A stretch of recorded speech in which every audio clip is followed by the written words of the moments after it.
Little boy uncovers a big piece of history while playing in his backyard.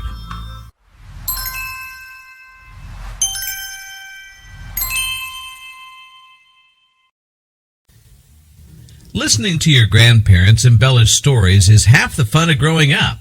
Trying to determine which ones are legit and which might be bending the truth creates plenty of time for family bonding. But one Danish boy heard a story from his grandfather he just knew wasn't true. During World War II, the old man claimed that something major happened on their family farm, but the boy never believed him. However, when he grew up and had his own son, he began investigating his grandfather's tale. It was then that he found out there was much more to the story than he ever imagined. One holiday season, Klaus Christensen, then just a boy, was baking Christmas cookies with his grandfather on the family farm in Berkhouse, Denmark, when the old man launched into a story from the past.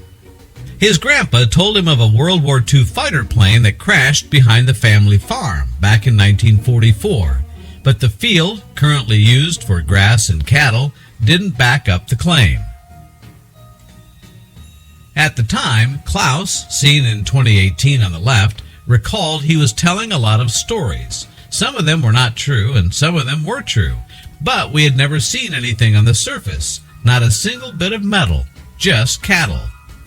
As far as he knew, the story of a fighter jet in the backyard was just a good story. Still, in 2018, when teachers gave his 14-year-old son Daniel, shown below, research homework on World War II, the dad made a suggestion in jest. "I jokingly told him to go out and find the plane that's supposed to have crashed out in the field," Klaus said. Daniel, though, jumped at the idea of including family history in his project. To humor his son, Klaus grabbed the metal detector and the father and son duo set out for the pasture. At the very least, Klaus hoped we might find some old plates or something for Daniel to show in school. Klaus and Daniel searched the family's farmlands for hours, but just as they were about to turn in for the night and chalk up the plane to another one of Grandpa's crazy stories, the metal detector beeped on boggy ground. Shocked, the father and son started digging. First, they used handheld spades, and then they borrowed an excavator from a neighbor. 5 yards down, they found something. "At first, we were digging up a lot of dirt with metal fragments in it," Klaus said. With the excavator, they pulled up more piles of dirt, all filled with bits of metal, both big and small. Eventually, they'd collected an estimated 2,000 to 5,000 shards of metal that no doubt once belonged to a plane's cockpit. When they dug further, however, a discovery turned the dig into more than just a school project.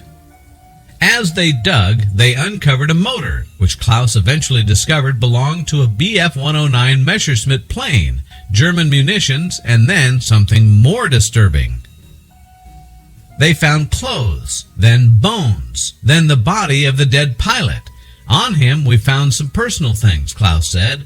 Books, a little Bible in his pocket. At that point, Klaus and Daniel knew they needed help.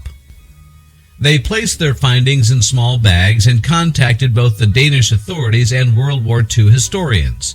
Forensic scientists removed the pilot's body with hopes of identifying him. In fact, the expert did just that. After digging around in the rubble, experts uncovered his service record. It was not in one piece, but it was enough to read his name, they said, the pilot's identity. The pilot's name was 19-year-old Hans Wunderlich, an unmarried man from Bavaria, Lithuania. Experts also uncovered on his person 2 unused Danish coins and food stamps good for a canteen at the nearby Aalborg Air Base. While the wreckage served as his final resting place for 70 years, authorities returned him home for a burial. This was an unintended and undoubtedly a sentimental bonus to Daniel's simple school assignment. As for the rest of the wreckage, no, Daniel didn't get to bring it all in for a school project. The plane, as well as Hans' personal belongings, ended up at the Historical Museum of Northern Jutland. In the end, Daniel wrote about the experience for school, which likely earned him an A+. But because he uncovered a bit of history, the school gave Daniel a bonus besides the grade and time in the spotlight. So that he could watch the authorities perform the rest of the excavation, he was given the rest of the day off from school. After all, what better chance at a history lesson would he get? Meanwhile, Klaus knew his grandfather's story of the downed airplane was not one of his many tall tales. So, with a laugh, he said, maybe I should have listened to him a bit more when he was alive. Grandpas might be full of embellishments, but in this case, we're happy Klaus was telling the truth about the backyard airplane. What a cool find!